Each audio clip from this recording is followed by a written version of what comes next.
continuidade à nossa semana. Hoje, terça-feira, 30 de junho, o último dia de aula de junho. Vamos lá marcar aqui no nosso calendário. Aqui, 30 de junho. Concluímos então com o mês de junho. Amanhã já iniciaremos o mês de julho. Isso mesmo.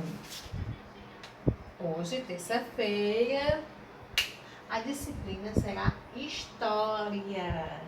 Conteúdos a serem estudados: formação de latifúndios, grandes extensões de terras, e o direito à terra. Também capitanias hereditárias. Então, crianças minhas, já vou pedindo a participação de vocês para deixar aquele joinha, a frequência no nosso canal de estudo, não é isso mesmo? Iremos também pegar o módulo 2. Módulo 2, este conteúdo, sim, no módulo 2.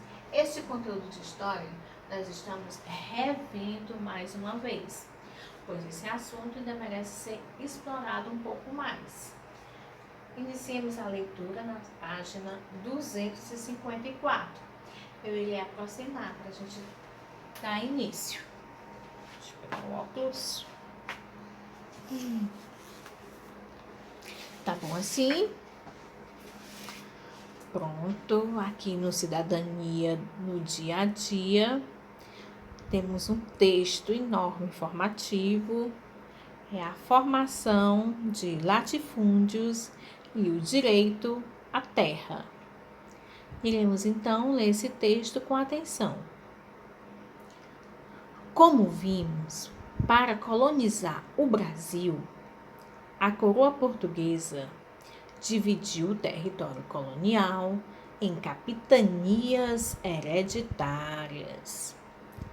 Ao receber uma capitania, o donatário, quer dizer, aquele que iria assumir, o donatário assumiu o compromisso de tornar esse território produtivo.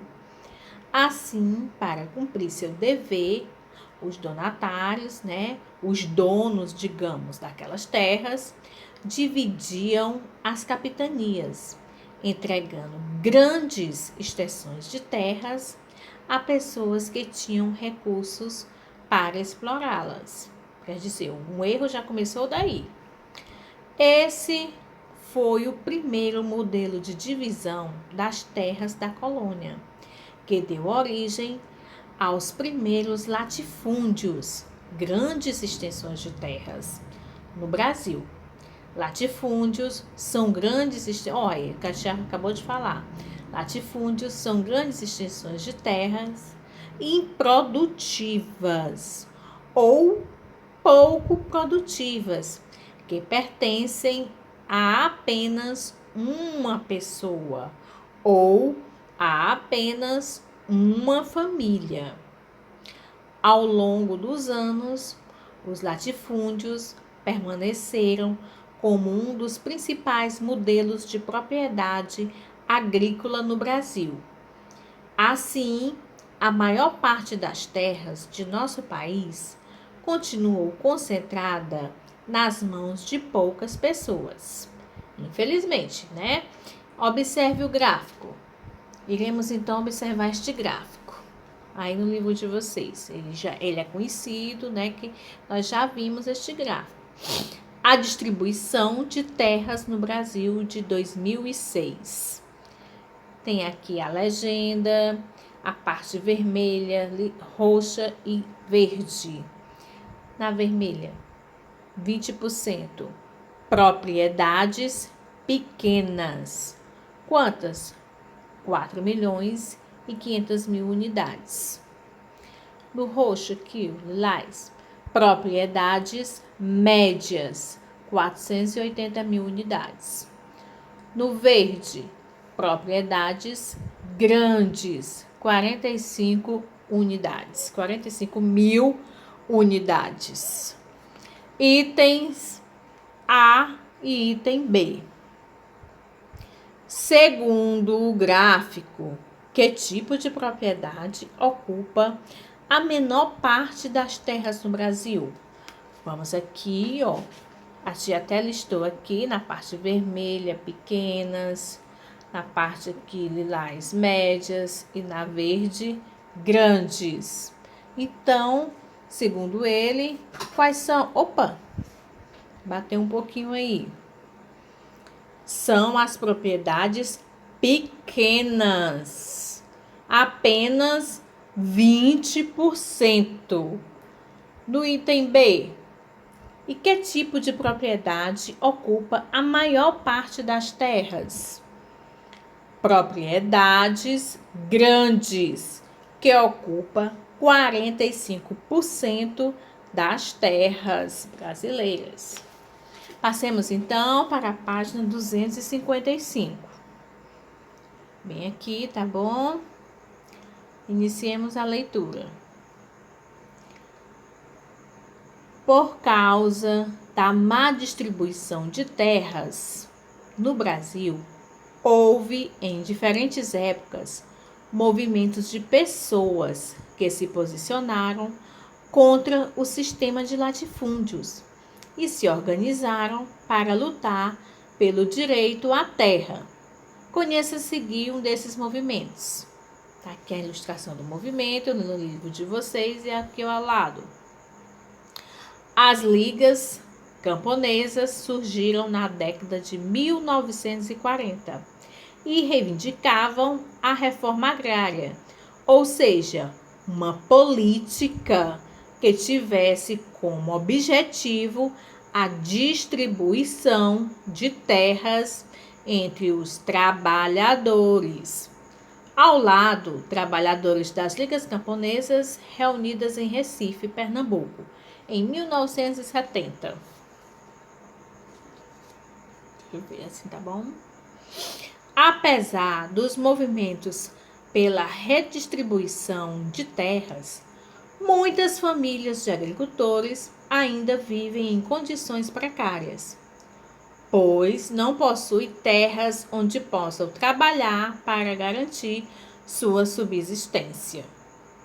De acordo com as leis de nosso país, as terras consideradas improdutivas devem ser distribuídas com o objetivo de promover uma divisão mais justa das terras brasileiras e também de garantir que elas sejam cultivadas. No entanto, o cumprimento dessas leis enfrenta forte resistência de grupos que defendem a manutenção da estrutura agrária no país, ou seja, da concentração de terras nas mãos de poucas pessoas, mesmo que em condições de improdutividade. Quer dizer que não produz. Um solo pobre. Por isso, a sociedade civil e os membros de movimentos sociais continuam a lutar para que os direitos relacionados à distribuição de terras sejam respeitados e ampliados. Tem essa observaçãozinha aqui ao lado. Poucas pessoas possuem a maior parte das terras do Brasil. Quer dizer, então, que as terras do Brasil estão nas mãos de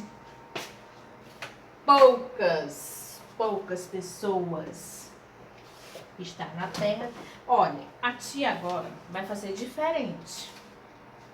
Eu vou querer que vocês peguem o caderno de vocês para a gente fazer atividades de casa na lousa. São apenas 4 questões que vocês irão pesquisar em sites, livros, internet ou com a ajuda de um adulto. E vocês peguem aí o caderno que vocês têm em casa para fazer essa atividade de casa. A tia vai afastar aqui essa cadeira para poder copiar e vocês visualizarem bem a lousa para escrever. Primeira questão. Vocês pegam o caderno de vocês, colocam o cabeçalho, colégio, aluno, data, atividade de história. Iniciemos a atividade então.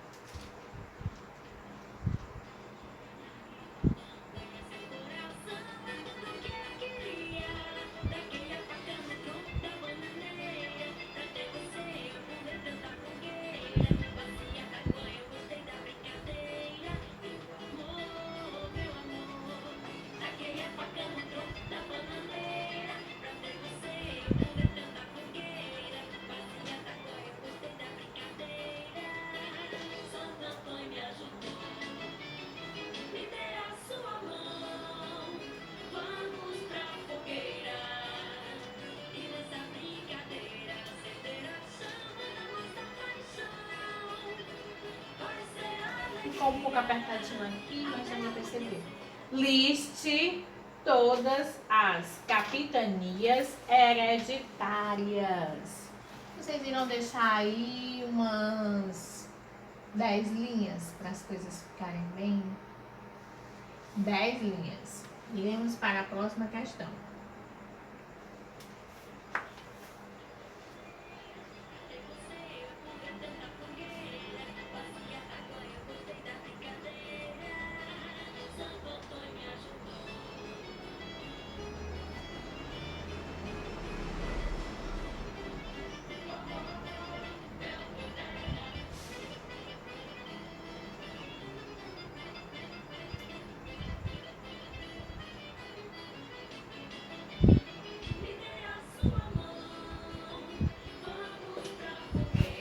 Segunda questão, destaque as capitanias que prosperaram. Vamos deixar aí 5 linhas. Terceira questão.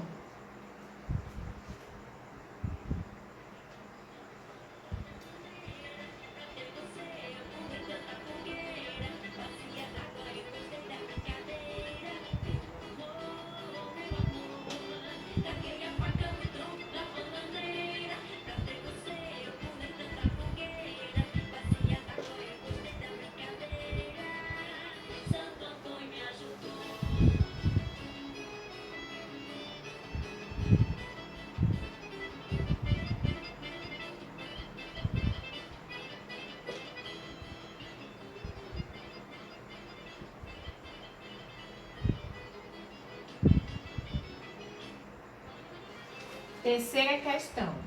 Destaque também as capitanias que não prosperaram.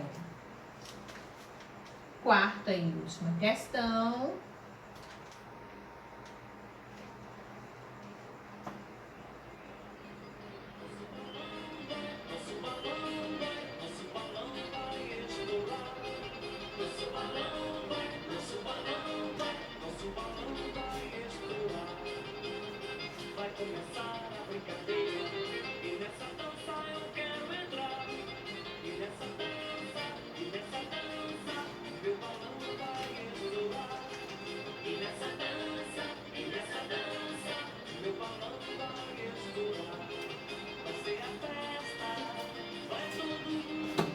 Bem, crianças, então ficou dessa forma. 4 questões que eu quero que vocês pesquisem aí em casa. Primeira questão. Liste todas as capitanias hereditárias. A tia deixou aqui umas 10 linhas. Segunda questão.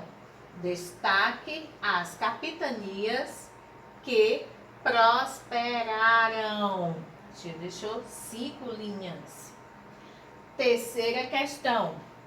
Destaque também as capitanias que não prosperaram, que fracassaram, né?